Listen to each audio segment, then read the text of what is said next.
ମା କ୍ଷୀର ଅମୃତ ଆହାର। କୁହାଯାଏ ଶିଶୁ ପାଇଁ ମା କ୍ଷୀର ହେଉଛି ସର୍ବୋତ୍ତମ ଆହାର। ଏଥିପାଇଁ ଶିଶୁକୁ 6 ମାସ ହେବା ଯାଏ ମା କ୍ଷୀର ଦିଆଯାଇଥାଏ। ଏହି ସମୟ ଯାଏ ତଥା ଏହି ସମୟ ପରେ ଶିଶୁକୁ ସ୍ତନ୍ୟପାନ କରାଇବା ନିହାତି ଦରକାର ନହେଲେ ଏହି ସମୟ ମଧ୍ୟରେ ଶିଶୁକୁ ଅନ୍ୟ କୌଣସି କ୍ଷୀର ଖାଦ୍ୟ କିମ୍ବା ପାଣି ଦେବା ଦରକାର ହୁଏ ନାହିଁ। ଜନ୍ମ ହେବାର ଅଧଘଣ୍ଟାରୁ 1 ଘଣ୍ଟା ମଧ୍ୟରେ ଶିଶୁକୁ ଯେତେ ଶୀଘ୍ର ସମ୍ଭବ ସ୍ତନ୍ୟପାନ କରାଇବା ଉଚିତ। ଶିଶୁ ଜନ୍ମ ହେବାର ପ୍ରଥମ 2-3 ଦିନ ଭିତରେ ତାର ପ୍ରଥମ ହଳଦିଆ ତଥା ঈଷତ୍ ହଳଦିଆ କ୍ଷୀର ପିଆଇବା ଖୁବ୍ ଜରୁରୀ। ଏହି କ୍ଷୀରକୁ କୋଲେଷ୍ଟ୍ରମ୍ କୁହାଯାଏ। ଏଥିରେ ପିଲା ପାଇଁ ଉପାଦେୟ ଅନେକ ପ୍ରକାରର ଭିଟାମିନ୍ ଭରି ରହିଥାଏ। ଶିଶୁ ଜନ୍ମ ହେବା ପରେ ପ୍ରଥମ ଥର ସ୍ତନ୍ୟପାନ କରାଇବା ପୂର୍ବରୁ ତାକୁ ଅନ୍ୟ କୌଣସି ଜିନିଷ ପିଇବାକୁ ଦେବା ଅନୁଚିତ। ପିଲା ଜନ୍ମ ହେବା ପରେ ତାକୁ ଅନ୍ୟ ଜିନିଷ ଦେବା ପାଇଁ କେତେକ କୁହନ୍ତି, କିନ୍ତୁ ସେ କ୍ଷେତ୍ରରେ ଡାକ୍ତରଙ୍କ ପରାମର୍ଶ ନେବା ଉଚିତ।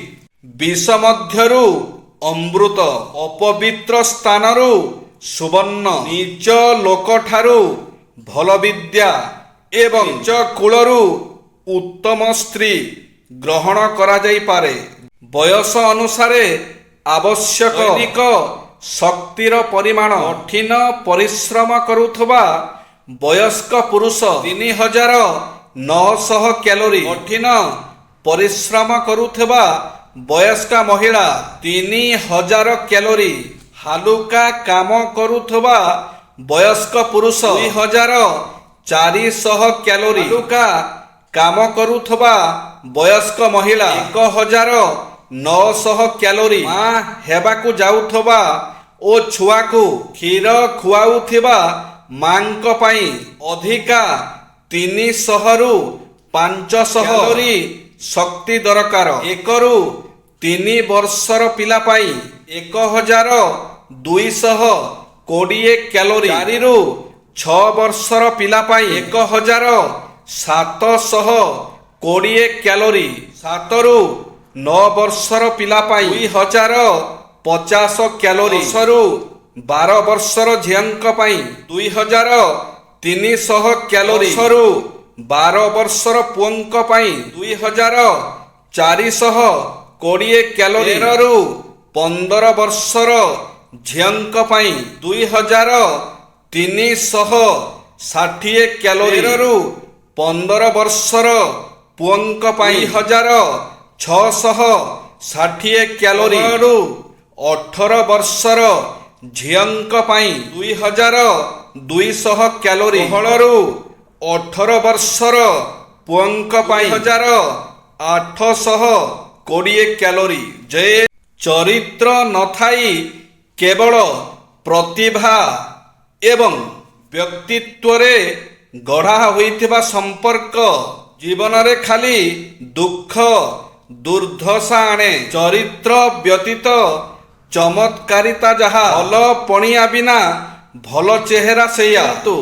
ସାର କଥା ହେଲା, ଜୀବନରେ ସଫଳତା ହାସଲ କରିବା ପାଇଁ ଚରିତ୍ର ଏବଂ ଚମତ୍କାରିତାର ମେଳ ହେବା ନିହାତି ଜରୁରୀ। ଶୃଙ୍ଖଳା ଅଭ୍ୟାସ କରନ୍ତୁ। ଆତ୍ମଶୃଙ୍ଖଳା ଆମର ଆନନ୍ଦକୁ ନଷ୍ଟ କରେ ନାହିଁ, ବରଂ ସୃଷ୍ଟି କରେ। ଆପଣ ଅନେକ ସମର୍ଥ ଓ ପ୍ରତିଭାବାନ ଲୋକଙ୍କୁ ଦେଖିଥିବେ, ଯେଉଁମାନେ ଜୀବନରେ ବିଫଳ, ସେମାନେ ହତାଶ ଏବଂ ତାଙ୍କର ଏହି ମନୋଭାବ ତାଙ୍କର ବ୍ୟବସାୟ, ସ୍ୱାସ୍ଥ୍ୟ ଏବଂ ସମ୍ପର୍କକୁ ପ୍ରଭାବିତ କରିଥାଏ। ସେମାନେ ଅସନ୍ତୁଷ୍ଟ ହୋଇ ସବୁବେଳେ ଭାଗ୍ୟକୁ ନିନ୍ଦା କରିଥାନ୍ତି। ଶୃଙ୍ଖଳା ବା ଅନୁଶାସନର ଅଭାବରୁ ଯେ ଅନେକ ସମସ୍ୟା ସୃଷ୍ଟି ହୁଏ, ଏକଥା ସେମାନେ ହୃଦୟଙ୍ଗମ କରିପାରନ୍ତି ନାହିଁ। ଜୟ ଶ୍ରୀ ଜଗନ୍ନାଥ।